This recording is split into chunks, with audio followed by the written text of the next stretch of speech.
Numbers 18. Duties of priests and Levites.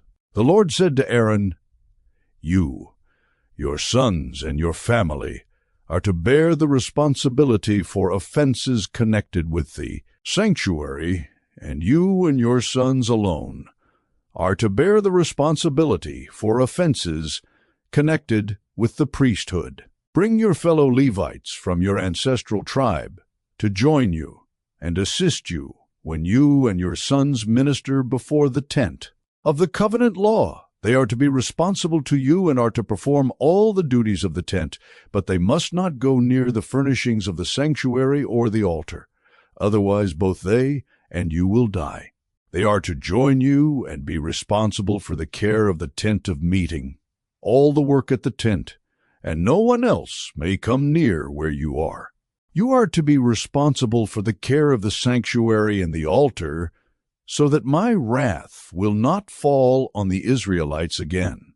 I myself have selected your fellow Levites from among the Israelites as a gift to you, dedicated to the Lord, to do the work at the tent of meeting. But only you and your sons may serve as priests in connection with everything at the altar and inside the curtain.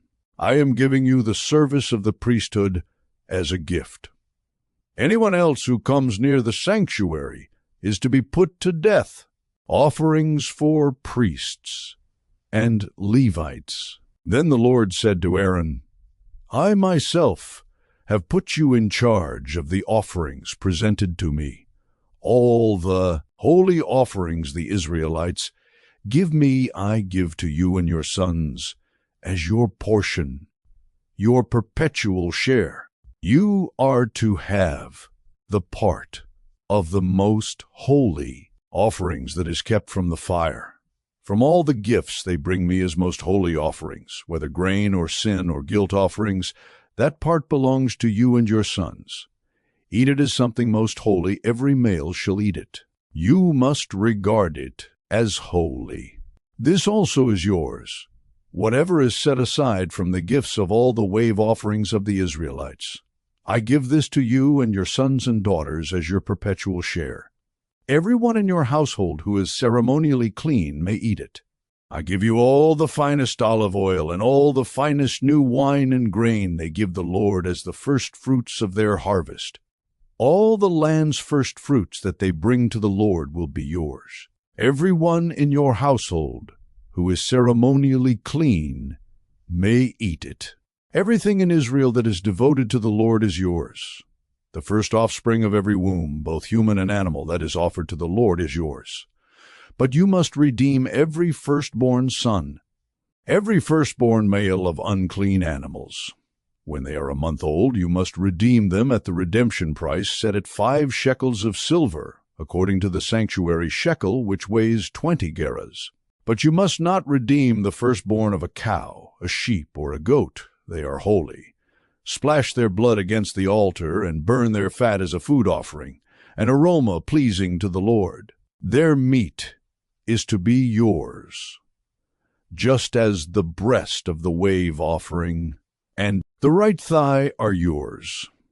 Whatever is set aside from the holy offerings the Israelites present to the Lord I give to you and your sons and daughters as your perpetual share. It is an everlasting covenant of salt before the Lord for both you and your offspring." The Lord said to Aaron, "You will have no inheritance in their land, nor will you have any share among them. I am your share, and your inheritance among the Israelites. I give to the Levites all the tithes in Israel as their inheritance, in return for the work they do while serving at the tent of meeting. From now on, the Israelites must not go near the tent of meeting, or they will bear the consequences of their sin and will die. It is the Levites who are to do the work at the tent of meeting and bear the responsibility for any offenses they commit against it. This is a lasting ordinance for the generations to come.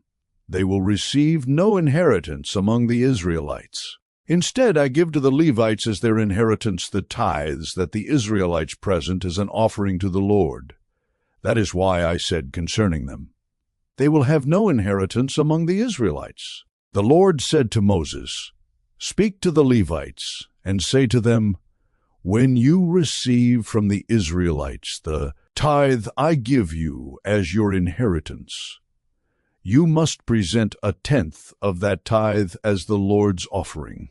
Your offering will be reckoned to you as grain from the threshing floor, or juice from the winepress.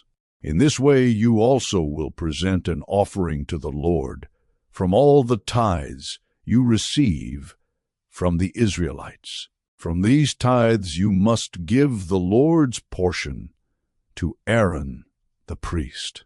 You must present as the Lord's portion the best and holiest part of everything given to you. Say to the Levites, When you present the best part, it will be reckoned to you as the product of the threshing floor or the winepress. You and your households may eat the rest of it anywhere, for it is your wages for your work at the tent of meeting. By presenting the best part of it, you will not be guilty in this matter. Then you will not defile the holy offerings of the Israelites, and you will not die.